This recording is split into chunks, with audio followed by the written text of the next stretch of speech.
Allahu Akbar, Allah.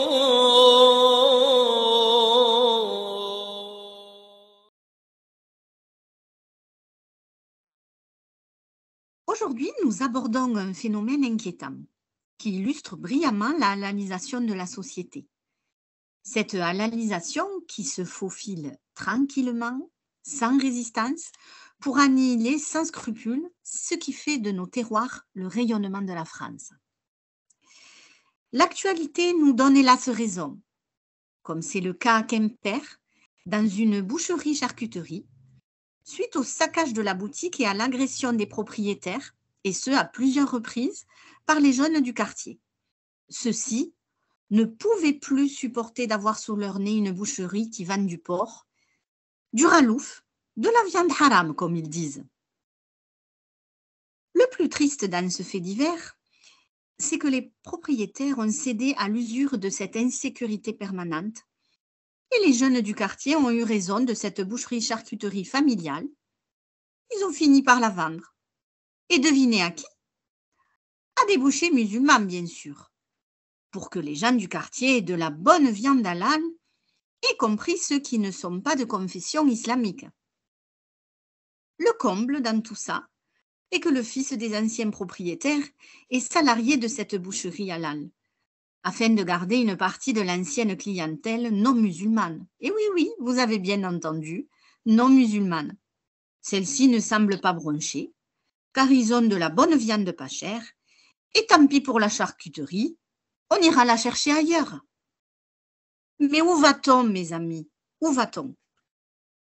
Jusqu'à quand allons-nous laisser détruire tout ce qui représente l'essence même de nos terroirs et de notre culture?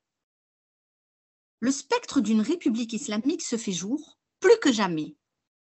Car en face, les djihadistes gastronomiques, culturels et cultuels font un travail de titan. Leur appétit est insatiable. C'est un appétit d'occupation de l'espace. Il est inlassable et immense. Et je dirais même triomphant, car ils n'ont aucune résistance.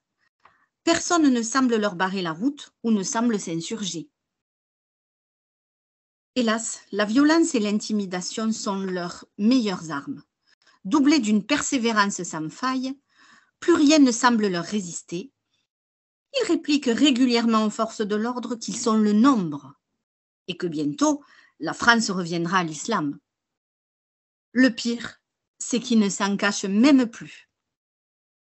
Engaillardis, bien sûr, par l'inaction générale. L'heure de la résistance a sonné. Et oui, l'heure de la résistance a sonné.